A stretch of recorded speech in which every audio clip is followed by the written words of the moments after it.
Hello, listeners. This is Lee Price. This is Will Ford from Football 365. And you're listening smartly to At the Bridge Pod, a Chelsea FC podcast, although I would describe it as the Chelsea FC podcast. Magical from Eden Hazard.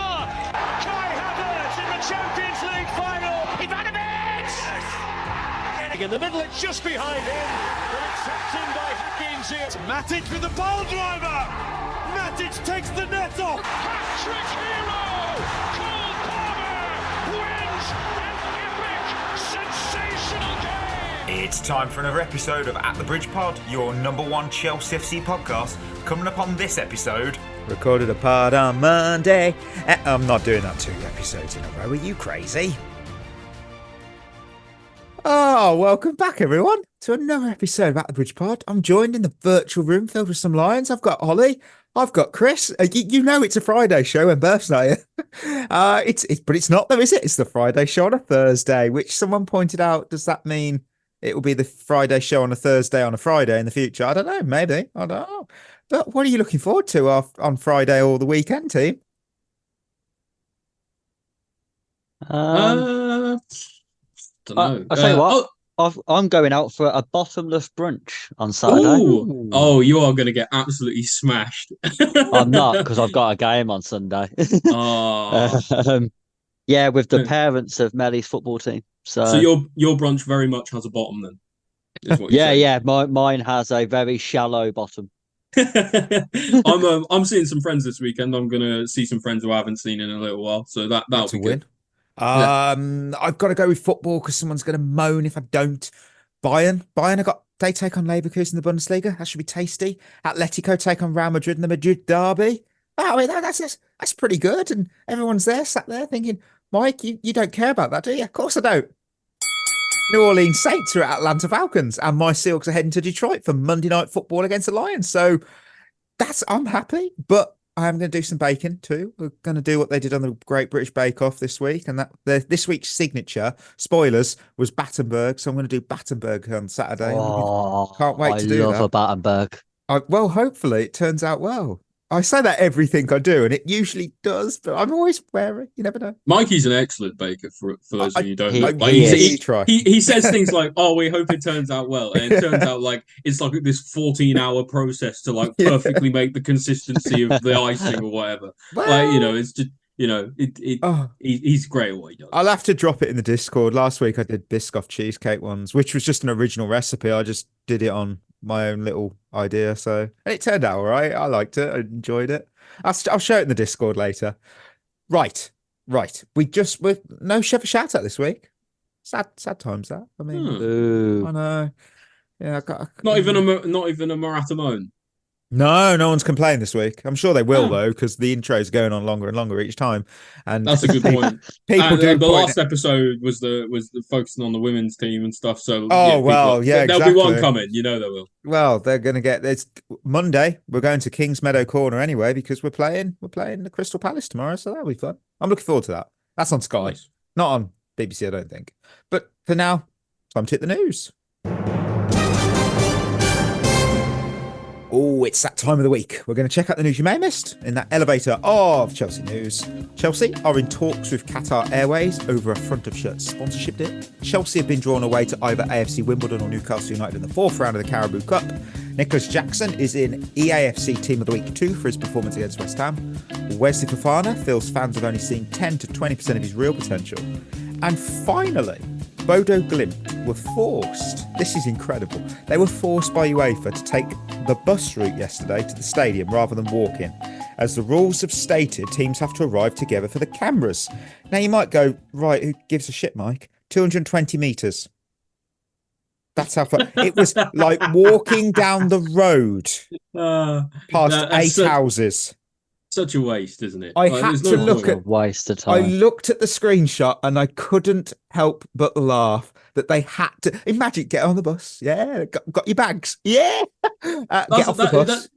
Do you know what? There's not enough of things in football, but just in life generally. Of like, it's a good thing to have like rules like this and regulations like this because it helps like most of the time. But there just needs to be like a what if this is stupid clause for everything. Yeah. Like, and then someone goes, no, we won't do that this time. They could have literally walked to the stadium, but UEFA went, no, you're going to get the bus. You're gonna get the bus. Like that bus driver got the easiest money of his career.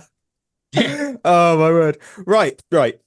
I would like to touch on one thing. You guys may have your own things, which is good, I hope. But I'm going to touch on Qatar Airways, that sponsorship news, because we didn't expect. I was kind of running with the idea we weren't getting a sponsor. And when I hear when I hear of Qatar Airways, I just think of the weather report on Sky News because it's sponsored by Qatar Airways, as it's all I remember of them. Now, from what Kaveh Solvacol said on Sky Sports, he said that we are in talks with them and 2 other major airlines. No idea who those are at that point. And apparently it's Riyadh Air and Turkish Airlines. I'm pretty sure one of those companies don't have any airlines. I think it's Riyadh Air. Yeah, they don't have any planes, or that's always interesting. Yeah, we've been in talks with Turkish Airlines before, wasn't it? And I think then we went with Yokohama. So, yeah, apparently they're going. Qatar recently struck a 70 million per year deal with UEFA. We won't be able to get that. Let's be realistic. I think we're looking at 40. Was it something like that? I think that would be a huge coup if we got 40. We're 6 weeks into the season, so there's like 6 weeks of brand exposure, for lack of a better word. Whoever we pick isn't actually going to have gotten. So it must be difficult to get anyone to sponsor us and sign a 7 to 10 year deal. I think that's what it's just the long deal. I mean, Chris, any thoughts on sponsorship, or is it just another it might make the kit look better? I mean, it might make the kit look better. Yeah, the logo is pretty nice on the kit. Didn't they sponsor Inter Milan, and it looked pretty good on their kits? Yeah, I think so. I think it's good from the financial aspect. I mean, I'm not actually that bothered about shirts without sponsors. I understand from a business point of view and from the financial point of view that we need one. But honestly, I don't think fans care whether you have a sponsor on the front of the shirt or not. I actually think most fans probably prefer the shirts without them. Because let's face it, more sponsors ruin shirts than make them look good. I've just looked at the kits that are sponsored. So you've got Al Ahly have got a sponsorship with them. You've got PSG, they've got a sponsorship with them. And Roma, I think. Maybe. I don't know. I've just typed in Qatar Airways and that's what's come up.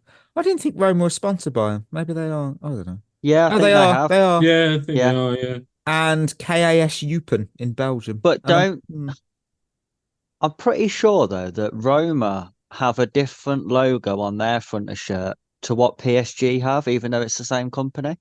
Oh. I don't know. Huh. I should know this. I mean, it will hopefully get. Do you think if we do get Qatar Airways, do you think it elevates the kit from worst kit ever to best kit ever? It would look nicer. I like simple fonts, like Fly Emirates. We only do worst or best kit ever. So yeah, I'd say best. I'd say best because it would just work. It would just work. I mean, anything from the news that you saw, whatever this week, that you think, let's do that before we go into match report. No, not really. I think it's been a quiet week. It's been so quiet. It's been nice. We played a game. Yeah. Wow. Do you know what it is? There's been focusing on the football, I think, which is just it's been nice, and it's just reminded me that soon we're going to have another fucking international break again. Yeah, can't wait for that. Okay, no. Right now, it's time for the match report, and I've decided to trial something just a little different with this. So, with that, I'm going to cue a clip. The goalkeeper has taken a chance, he has taken a gamble, and it's a hat-trick for Christopher Nkunku, and a moment to forget for Paul Farmer. Yes, that's because copyright. I'm doing that as an excuse to not be able to pull clips of the actual Sky Sports game. So I just did the commentary that they said with my own music. Yeah. So Chelsea 5. Oh, thanks. I might keep with it. Depends on listeners if they go, that was shit. So they like the intro. I'd like to do one of these weeks. You definitely can. You definitely can. They like the intro I did for the Monday episode when I sang. So that was something. Yeah. Yeah. Good That was intro. wild. Great intro. Chelsea 5, Barrow 0, winners and losers. And we kick off with the winners because it's quite a lot, probably. How many have you got, though? I've got Right. 3. I got 3 as well. You know, we want to, even though he's not here, we want to pay homage to Birth's Law. Yes, that's true. So I've got 3 for 2, sort of. It's 3 for 1, if I'm honest. But anyway, I think I'm going to go straight to Chris, though I'd expect we've all got this one player. But I want to hear, Chris, have you got an obvious pick, or have you gone a bit left field here? No, my first one's the obvious one, Christopher Nkunku. Yeah, Scored a of hat-trick. course. Yeah. 100%. Scored a hat-trick. Really nice finishes as well. I don't put much stock in scoring goals past Barrow, to be honest, but I think it showed his array of finishing ability. He scored flick 3 goals, one, and they was all gorgeous. very different goals. Yeah, And I think that second one in particular. showcased.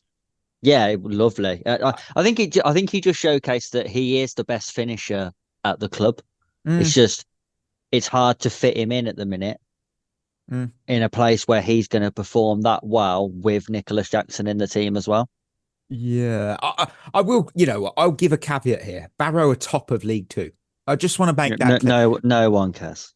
Yeah, but they're basically a League One team, but still no one cares. I think that's bloody harsh. I mean, all right, they are top though. I mean, look, to me though, it doesn't matter if you're playing League 2 opposition or Premier League opposition. A hat trick is a hat trick. It's 3 of the best, and he made them pay. When you have a player that talented, you have to find a way. You have to find a way of fitting him into that starting 11.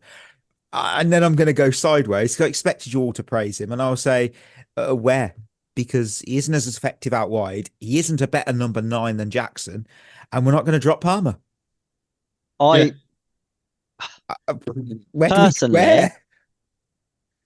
Personally, I think Madueke's got to be careful. Yes. Because I do think his influence on the team over the last couple of games has dropped off. And I think we've all seen how effective Palmer can be on the right-hand side. I don't think it would make a difference to Palmer at all, to be honest, if he moved out to the right. And Nkunku coming in as the 10. I think long-term, that's what's going to happen. Because as good as Madueke is and has been this season, you can't leave a player like Nkunku on the bench for too long because he is too good to be sat on our bench. But is he better on the wing? That he's better in the central zone, though. That's the problem. That's why I play him. I play him as a 10 and put Palmer out on the right.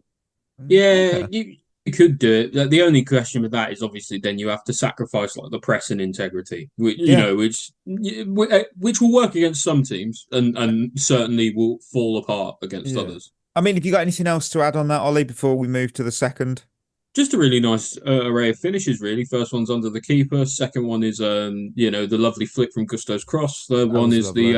Picking the keeper's pocket. Really nice the way he did that. Also, there was a few moments in the game where he was really unselfish as well. And so despite scoring a hat-trick, he probably could have had more if he was more selfish. So, says a lot about his clinicality. Yeah. Yeah. My second winner, I've got Enzo Maresca.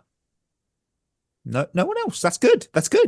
I mean, he's made it back-to-back appearances on my winners list now, and for good reason, because this was a thoroughly professional display. And what stood out from the highlights, yes, I watched the highlights because I was watching Bake Off live, so shush, was the clarity of our footballing identity. That's what I found, because there was no sense of chaos or high-risk play. Everything just seemed calculated. It seemed composed. It seemed intentional. And we've all questioned the subs at times as well. But in this match, I feel that they sort of slotted in like perfectly placed pieces of a puzzle. And it's clear that the hard work on the training ground seems to be now paying off. And don't forget, I will make this clear. In the same round last year, we squeezed past AFC Wimbledon 2-1. I agree. And to be fair, I did have Maresca on my winners list until about half an hour ago. And then I took him off. Okay. But I think he does deserve some credit because when you look at it, we've actually started the season results-wise pretty good. I don't think you could have asked for a lot more. Probably the main disappointing result was the draw at home to Palace, but I think that's fine. I think outside of that, we've done everything else you would have wanted us to do. I do think people have got to be careful now, though. Like, yes, we've won 3 games in a row. We've got 3 clean sheets in a row. But we was absolutely dog shit against Bournemouth in one of those games. And we still won. Another one of those games is Barrow. So I wouldn't put too much stock in that just yet. I think it's still going to be up and down. I just think some people get very carried away after a couple of good results that we've turned a corner, and then we'll lose a game and it'll be, we're the worst team going again. That's what annoys me the most at the minute. It's you're either one extreme or you're the other. I don't think you get many people who sit in the middle ground, sort of level-headed. Like, yes, it's been good at the moment, like you, Chris. but our tests are to come, aren't they? Yeah. Let's be fair. 100%. I feel like the Palace game's a very interesting point. I would say that the Servette second leg was the worst game I've seen this season. Yeah, that was the worst. It annoyed me the most because it looked like no one cared. At least against Palace, there was care. We weren't on top, but we cared. That was a weird thing as well, because even in the game against Barrow that we've just played, it looked like they cared. So what was it about Servette that made us just think that these guys were going to be minnows and roll them over? It's really odd. Chris is right. What we've got coming up, obviously, we've got Brighton this weekend, and then straight into action. Well, then we're straight into the Europa League, Conference League, where it's almost like every other week, because we have obviously Brighton on the Saturday, and then Thursday we have Ghent at Stamford Bridge, though, and then we're Sunday, so it's a fairly tight turnaround. We've got Forest, and then obviously it's the international break, and then it's obviously the fixtures we all know and love, where you've got Liverpool, Panathinaikos, Newcastle. And then obviously the League Cup game.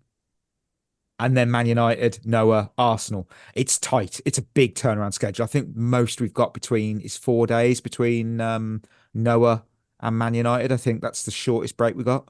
So it's going to be intense. Yeah.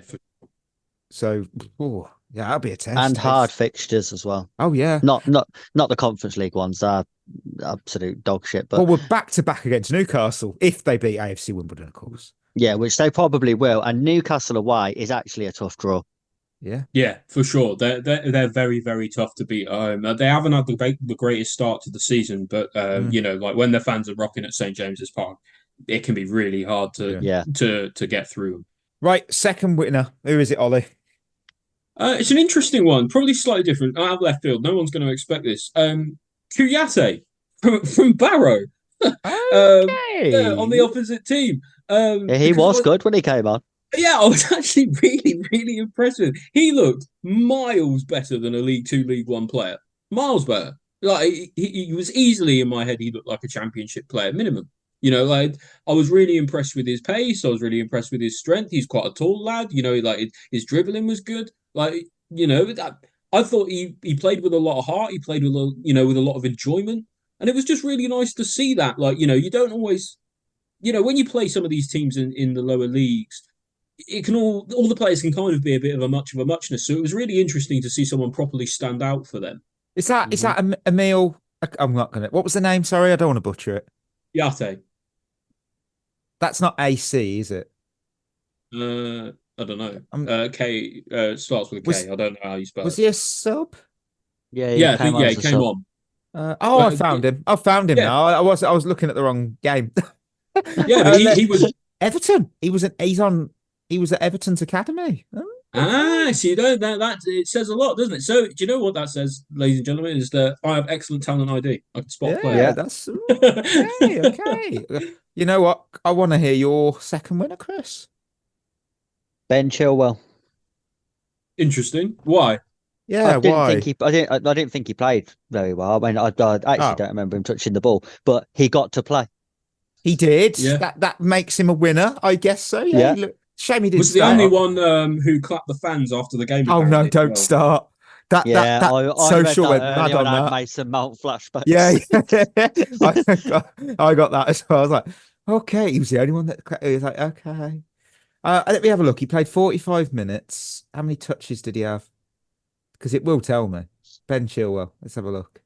He had 2 chances created, 24 accurate passes, 36 touches. Well, okay, all right. I mean, he probably won't be seen again until the Newcastle fixture, but Sounds quite a lot, but I just Yeah. it didn't seem like it when you watched it. yeah, well, yeah. It was weird though when he came on because I wasn't really sure exactly where he was playing. Like he wasn't. He didn't Don't really think he look was like either. Yeah, I don't think he was really like a classic left back because that's not what Maresca does. But then he was kind of making up those same positions, but he was also getting high. I don't know. I think he was doing what Gusto was doing in the first half. So there was playing. So Gusto in the first half played like a right-sided centre midfielder, and I think the idea was Chilwell would do that on the left side. So everything that he was doing in the first half would just switch sides, but Yeah. Chilwell didn't do it quite It's as the well. sort of thing you can only really get away with against Barrow, isn't it? Yeah, it is definitely. Yeah. My third winner was it's quick. It's in and out. I'm quickly in and out here. Squad depth because it was Same as mine. nice. I mean, Exactly the same. My reasoning is just this: an entire brand new 11 from the team that took on and beat West Ham at the weekend, and they took care of business on Tuesday night in a confident manner. You know, we're not here going, oh, 2-0 or 1-0. We played and beat them a team 5-0. Doesn't matter what level, 5-0, good score.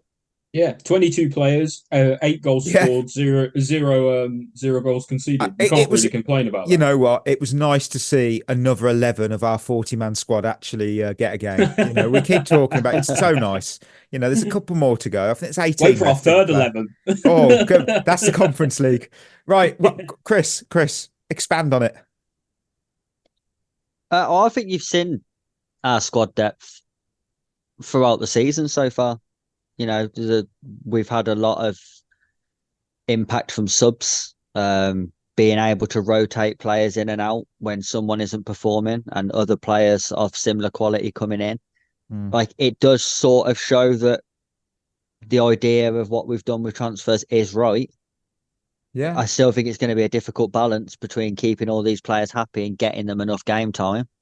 But you can see the purpose of it. Like, I mean, Mudryk, Nkunku, Neto as a backup isn't a bad three as a backup. You know what I mean? So I do think this season, I do think we're going to have a lot of games where we can rotate a lot and still have a lot of quality on the pitch. Yeah. Yeah, I fully agree. Ollie, who's your final winner? Pains me to say it. João Felix. I feel so sorry for him when I saw, because obviously the group chat and we were saying, oh, he scored free kick. I'm like, yeah, and it was own goal. Oh, fuck off. That did make me chuckle a little bit, I can't lie. But it was a good Ollie was laughing. Ollie was like Mr. Burns when that went down as an own goal. Oh, excellent. Yeah. No, do you know what? It was a decent free kick, and you know, he was a bit unlucky really that it didn't go in. Like, because it's fine margins with stuff like that, and you know, it was a nice one. And you can't forget, like, he opened up the scoring effectively with his lovely lofted through ball to Nkunku for his first goal. So, you know, like, I think you've got to give him the praise. Yeah, it's only Barrow. And yes, again, he did the João Felix thing. Like, there was a point in the second half where he did a beautiful, like, flip-flap, nutmegged the player, and then immediately lost the ball in the box. I saw that clip, and I got really excited. I was like, that is nice skill. And then I saw him lost the ball after it. I thought, oh. Nothing encompasses João Felix quite like that. But yeah, I actually thought altogether he had a good game, and I think I'm slowly starting to be turned a little bit into a believer that he can be decent depth for us this season. Again, wow. I think the thing is with João Felix, I thought the pass for Nkunku's goal, the thing I really liked about it is it was against a low block, and it was it's a very inventive way to break down that low block, Shades which of, we do. Enzo to Havertz, wasn't it? Yeah, which we do lack at times, don't we? Like those sort of creative ideas around the box when teams are camped in. But also, I think it just shows that Felix wasn't good enough when he came into the team the first time because he needed to be heavily relied on. We needed a player who was going to go and win us games, and he's not good enough to do that. But you put him in a team where he can just be a piece of the puzzle. I actually think he will be very effective, where he's not being relied on as like a talisman, where he's just part of it. I think he'll be really good at that. Yeah, I think out of the spotlight suits him. I think. Yeah, that's what I mean. Because he's lived his whole career in the spotlight, and since the move to Atletico, and I And don't it think hasn't that's really helped worked him for him at all. since then, has it? Yeah. No. Right, losers. You know what? The loser for me is the losers list. It's because it's a loser because it was actually difficult to find anything to complain about. It was difficult to find losers. It is hard in a 5-0 victory. Yeah, isn't it's it? so. I know there's someone there going, I thought I was expecting loads. No, these are okay. Look, there's nothing I can complain about. I do have some minor moans, but that's it. I mean, I wouldn't state that they are losers. They're just sort of, it's frustrating. It's nitpicking stuff, isn't it? So my quickfire game of moans were Ben Chilwell not starting. Cesare Casadei starting slow, but growing into the game, but he's unlikely to be starting again anytime soon. And João Felix free kick being given as a farm and own goal. Yeah, that's it for me. That's all I got. Ollie, have you got any losers? Yeah, I do have 3. I did find 3. Bloody hell! Okay, I did find 3. It's nitpicking, but you found 3. Yeah, wow. I do want to say that all of my 3 are pretty nitpicky. Like in a game that we pretty much dominated from start to finish, 1-5-0. Like you can't exactly like focus and dwell on the negative too much. No. My first one's Casadei, because I think it was a really good opportunity for him to show what he can do against opposition that he is better than. Like he is a better player than can be seen at Barrow, right? That I don't think that's controversial to say. And he didn't really cover himself in glory. A few nice passes here and there, lost the ball a lot. Maybe he's just rusty, not having played that much in the actual team. I don't know, but it was a really good opportunity for him, and for me, he squandered it. So that's a little nitpick for me. The second one is the opposition keeper, Farmer. He put the Barrow in wheelbarrow. I thought because he was rubbish. He was captaining the side, and he wasn't leading from the back at all. He played out from the back, all right. Yeah, like that went well. Obviously, you had the one where Nkunku's pounced on his mistake. Obviously the ball that João Felix's free kick comes off him, but realistically, maybe he should have got there before it hit the post. Yeah. And in Nkunku's first goal, it goes like under him, and he kind of gets something to it, and he just didn't do enough. Like it wasn't a great showing for him. I think the quality of finishing and stuff on display was exacerbated by his poor performance, I thought. I'll round them out. My last one was Kiernan Dewsbury-Hall. Just didn't look on a level, but we've come to expect that from him by now. Oh, Chris, how many have you got? I've got 3. Bloody hell, I was really positive. I didn't expect that. Okay, go on, Chris. I've got Casadei as well. Yeah. I actually feel really sorry for Casadei, though. Yeah, you said we were talking about it in the group chat, weren't we? Like, we've really derailed his development. And putting him in as a lone pivot when anyone really who watched him in his youth career in Italy, he was never that player. He's someone who he plays 1-2 touch from the deepest midfielder up to the forwards, and then he arrives in the box to add finishing touches to things. Sort of Frank Lampard-esque, if you like. But he's not the one who goes and collects the ball off the back 4, and I think he really struggled at that, and I think that's why you see him give the ball away so much. He's another one where I just think the best thing for him to do would just be to get out at some point. I think January, if I'm his agent, I'm asking for a move, because I think we've really misprofiled him. I think he was a signing that we didn't need, and we had no idea. That's the thing. It seems so wasteful in in retrospect, he's spending how much did we spend on him? 20 million or so, 12 million, something Yeah. like Aye? that. Like, Did we? like it's quite a lot of money that we spent for him, Bloody hell. and to be honest, in the the amount of time that he's actually been at Chelsea now, he barely featured at all. Oh, £12.6 million. Oh, thank you. Yeah. Oh, I Quite a thought lot when for you someone said who hasn't 20. played. It's not Oh, Kellyman bad, but it's No. it's Yeah. not great. Bloody hell. It was another case of signing a young player with no idea what we're going to do with him. There was no like plan of you're going to come in, you're going to play here in this system, and that'll suit you, and then you'll move up and you'll play here, and the system suits you, and then you'll play in the first team, and the system suits you, or you'll go on loan to somewhere where the system suits you.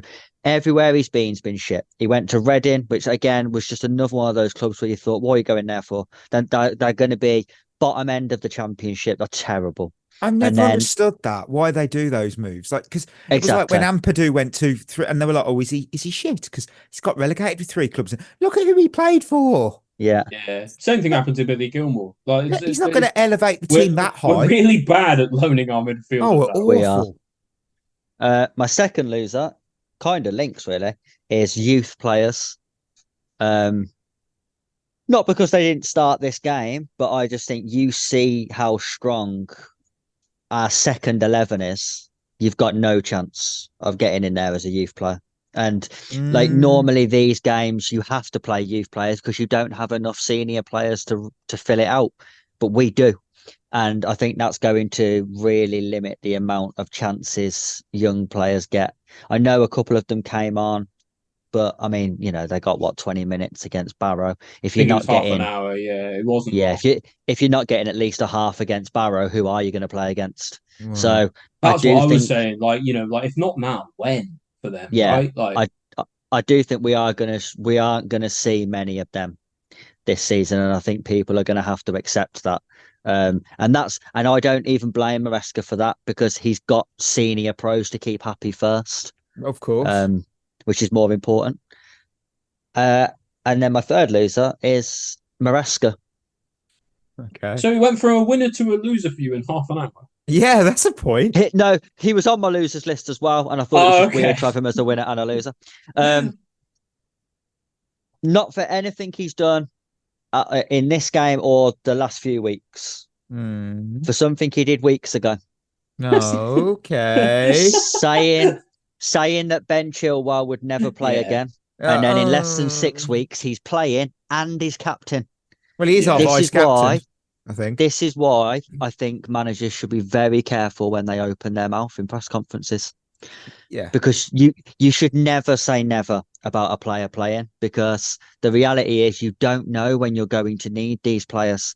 You could have a massive injury crisis, especially at Chelsea. You should be expecting one. So you could have a massive injury crisis and you need these players. So it was fine leaving Chilwell out.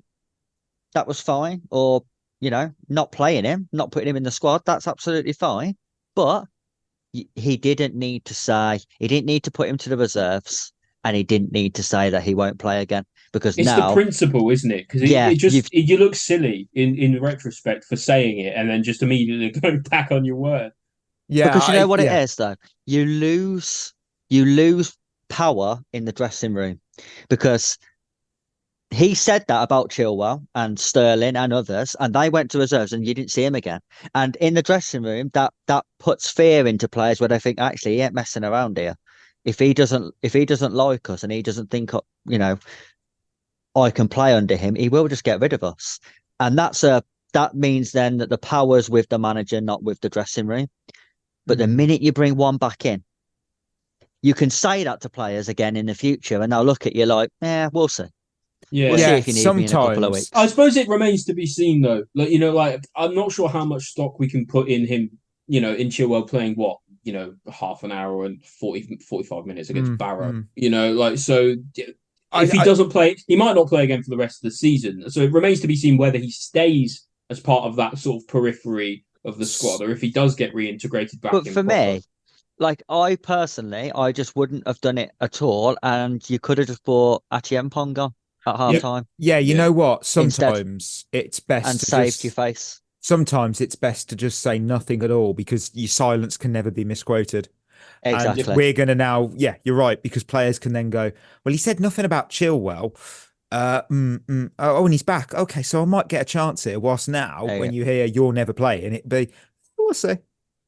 Yeah. I suppose that is true for other players who have been banished, but the fact that there's now like that little chance, like players will hold on to that. Yeah, 100%.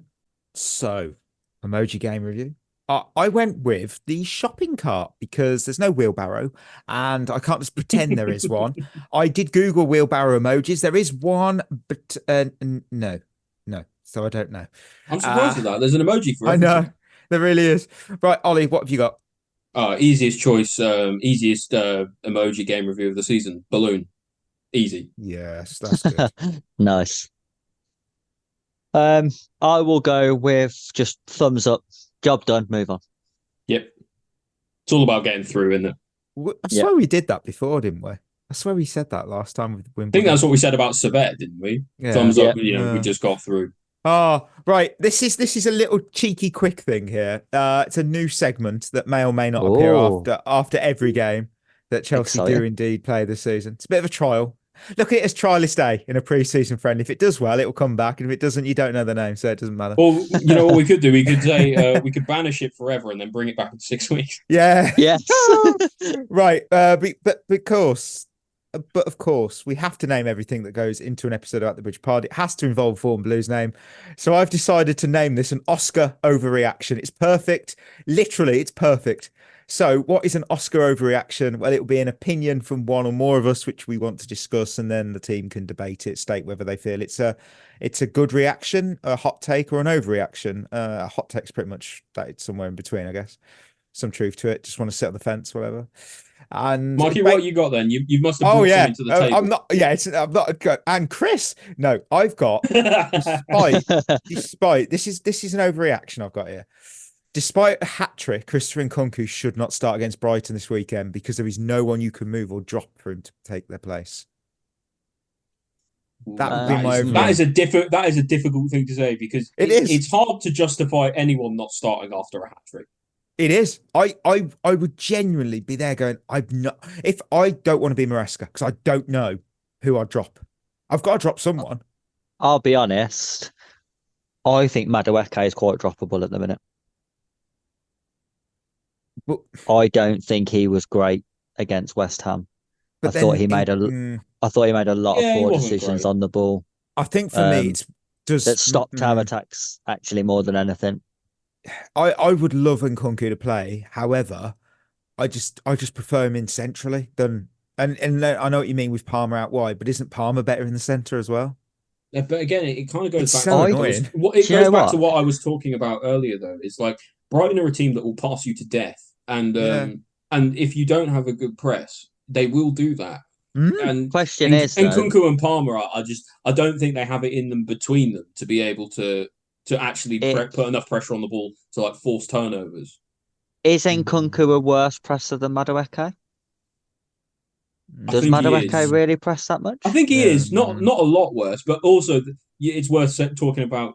Madueke has probably works a bit harder off the ball in terms of dropping back into defence and things like that. I can't see Nkunku filling in at right back. I can't see Palmer doing it either.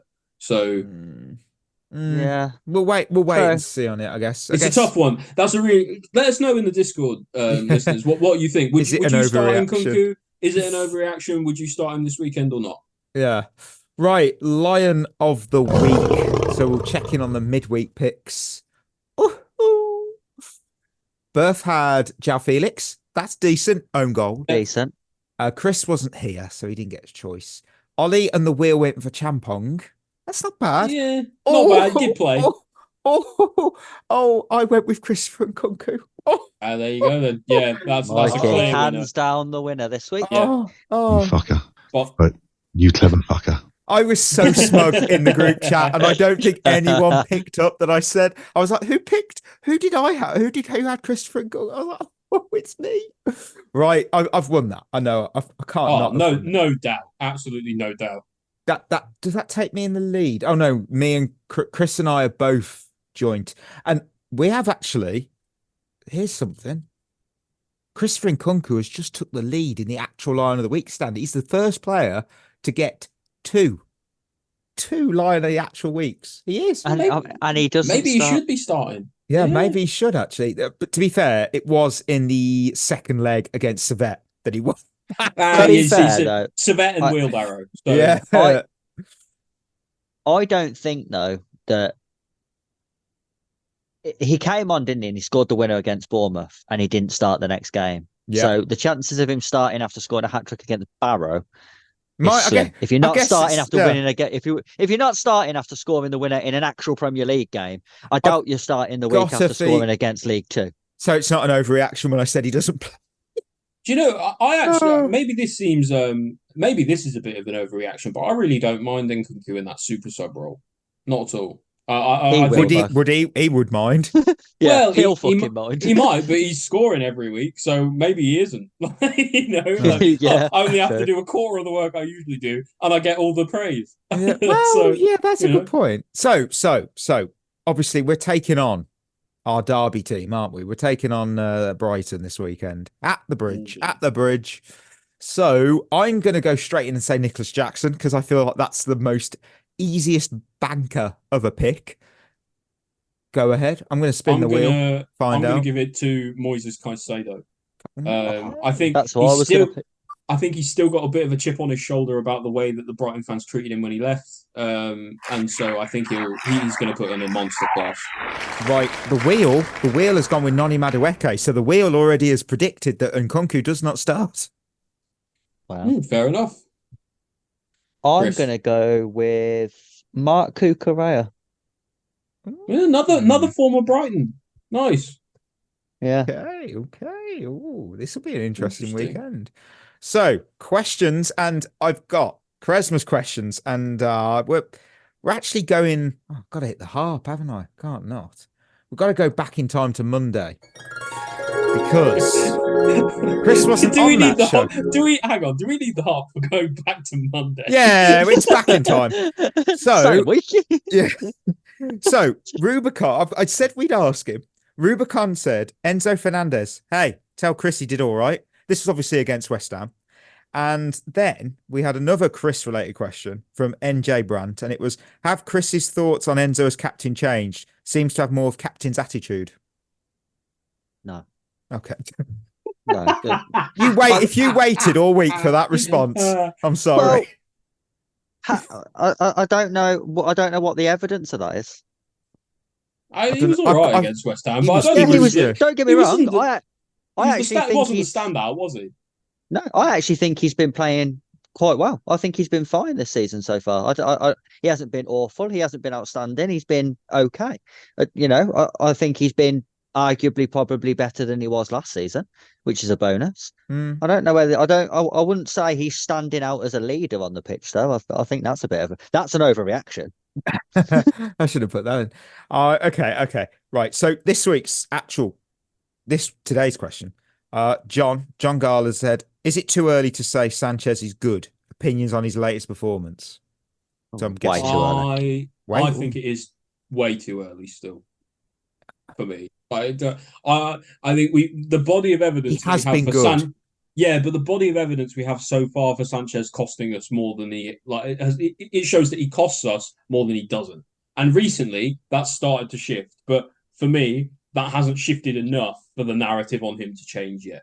He has been very good against West Ham and Bournemouth. No, was it Bournemouth and who was it? Yeah, it was Bournemouth. Bournemouth where he saved the penalty. Bournemouth, he was really good. West Ham, he was okay. Look. Everyone knows I am still going to be backing Jorgensen. That's just fact. But I do like what Sanchez is doing. You can't overly back Jorgensen either because I don't think he was great yesterday. He didn't have anything to do. Sorry. Did he keep a clean sheet, Chris? A plank of wood. Yeah. In fairness, planted on the goal line. I'm sat here now in a dressing gown, and I could have kept a clean sheet dressed like this in that game yesterday. Hey, I'm just saying. Right. I've just looked at Enzo's rating against West Ham, and he got the joint lowest rating, not including a sub, with Wesley Fofana. You can't put Yeah, Fucking shit. just so you know, and I know people like to think that I would use that as a stick to beat him with, but I put no stock in those ratings whatsoever. Yeah, Because I don't know what they're based on. Whose opinion is it? I don't know. And do you know what the other thing? Like you see, like you catch the odd one now and then where like a player has scored like 4 goals and got 2 assists and got like a 9.5. It's like, Christopher what more do they have to Nkunku, do? Yeah. again, Christopher Nkunku against Barrow got a 9.7. Yeah, like What's the 0.3 that you had to do to get the 10? That's what I want to know. It's just, Lord knows. Felix got an 8. Dewsbury Hall got a 6.5. He was our lowest rated. Yeah, that's right. I'm not going to use that as a stick to beat him with, but yeah, like that sounds about right. Yeah. Bloody hell. Bloody hell. Right, we will go. I'm just not even going to play the sound effect then. That is just bad. Gotta play it. Gotta play it. So, Lone Army. Sorry, Berth. Category is the Champions League because winning it is the ultimate dream, isn't it? We got 2 of them. Arsenal have none. Spurs have none. But that's not the point. So to win it with more than one club is no mean feat, is it? It's a privilege. So with that, I want you to name the 25 players to win the Champions League with more than one club. I'll go Ollie. That is not an easy thing to pick. 25 to start names. off with. I'm gonna go with. Oh, don't know. Samuel Eto'o. Samuel Eto'o with Barcelona and Inter Milan. Cristiano Ronaldo. Cristiano Ronaldo of with course. Man United and Real Madrid. Oh, here's one for you. Daniel Sturridge. Yes, Chelsea and Liverpool. Well played. Antonio Rudiger. With Real Madrid and Chelsea. Mateo Kovacic. With Real Madrid and Chelsea. Clement Seedorf. With Ajax, Real Madrid and AC Milan. What a legend. I'm struggling now. David Alaba. With Real Madrid and Bayern. Oh, good show, Ollie. Tony Kroos. Tony Kroos with Bayern Munich and Real Madrid. This one's a bit out there. Kepa. With Chelsea and Real Madrid. Yes, I knew it. Mate, that should not count. It does, but it shouldn't, should it? He played in the last season's Champions League. Kovacic's for Real Madrid shouldn't count, to be fair. Like that's so true. So here's a rogue one. Because everyone forgets that he was there at this time, I think. Oh. Gerard Piqué. Yes, Barcelona and Man United. Don't ask us when he won with Man U. Don't. Xabi Alonso. With Liverpool and Real Madrid. I'm struggling now. There's some good ones on here. Deco with Porto and Barcelona. Thiago for Liverpool. Thiago Alcantara. Yes, Barcelona and Bayern Munich. Paulo Ferreira. Paulo Ferreira with Porto and Chelsea. Ooh, I'm struggling now. Rafael Varane. No. Chris, you could win it here. Just need a name. Xherdan Shaqiri. To win it with Bayern and Liverpool. Oh, what a performance. That's ridiculous, man. What? Xherdan Shaqiri's won the Champions League twice. Yeah. I only you know knew what? he He's was the a multiple-time definition winner because they said it when he was at Stoke. He's the definition of a player who has won things way above his station. You've got 100%. There's a few former Blues on here as well. Is Basingwa on there? He's on there with Porto and Chelsea. Marcel Desailly with Marseille and AC Milan. Okay. Another former Blue with Marseille and Juventus, Didier Deschamps. Another former Blue, which you're going to go, oh, it's Mike's favourite loanee, Christian Panucci with Milan and Real Madrid. Edwin van der Sar. Go on, Ollie. No, never mind. Don't worry. Panucci was Edwin van der Sar. Oh, Yeah. Ajax. Ajax and Man United. Trust me, Panucci was on loan at Chelsea. Wasn't that like 15 years apart? Yeah, probably. Fernando Redondo at Real Madrid and AC Milan. Owen Hargreaves at Bayern and Man United. Paulo Fair enough. Sousa at Juve and Dortmund. Thiago Motta at Barcelona and Inter. And everyone's favourite third choice goalkeeper Scott Carson with Liverpool and Man City. He's got a medal. Carson, Yeah. That is outrageous. Now that shouldn't count. Yeah. Oh, well, I didn't make it. I mean, one thing that I didn't make. Who was as our well- third? Who was our third choice goalkeeper in 2021? Was it Rob Green? No, he'd left by then. Hang on. Chelsea squad 2021. I don't remember. I need to know who our third choice keeper was. I can't. Can't have remember. been couldn't have been Bettinelli, could it? That long ago. Surely not. It was Mendy and Kepa, but I can't remember who the other guy was. Let me have a look. No way was it Bettinelli. I bet it was Bettinelli. Might have been Bettinelli. Kepa. It was Bettinelli. Bloody hell. Fair enough. He's been there Fair a enough, while. lad. Jeez. So he's won the Champions League. Yeah, he ain't Bettinelli Quite has a- won the Champions League from Legend. like Legend of the game. legend. yeah, from the bench. That's the influence he's got. So someone asked where was Hazard's headliners last week, to which I said it will be on Monday's show, to which they then asked where was it on wasn't. Monday. So They called you out, Mikey. don't worry, listener. We're indeed not doing it today. We are.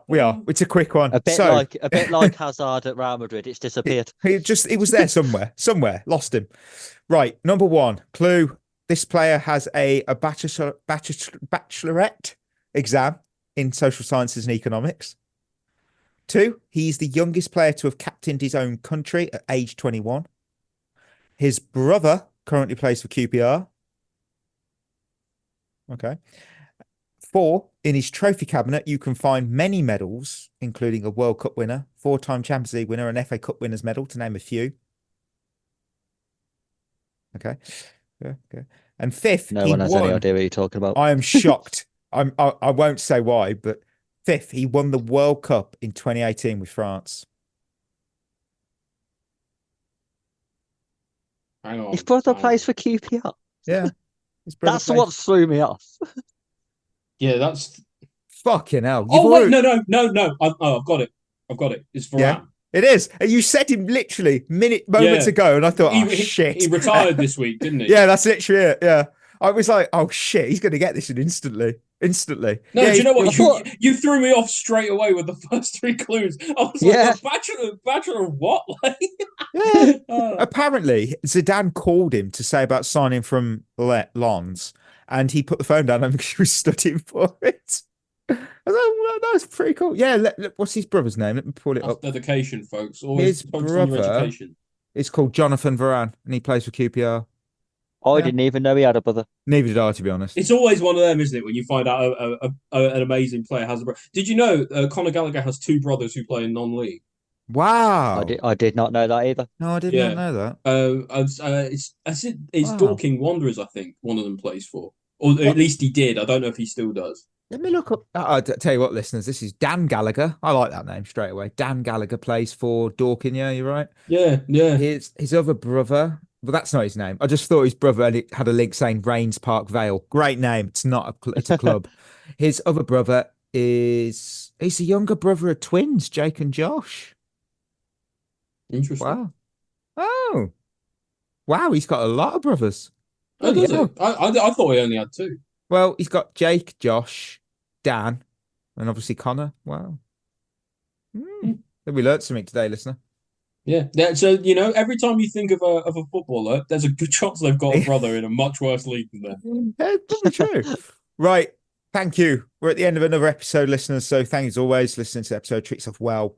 We'll be back on Monday. So till next time, that is us signing off. You've been listening to At The Bridge Pod, a Chelsea FC podcast. Follow us on Twitter and Instagram by searching for At The Bridge Pod. And if you're listening on Apple or Spotify, leaving us a review is always appreciated.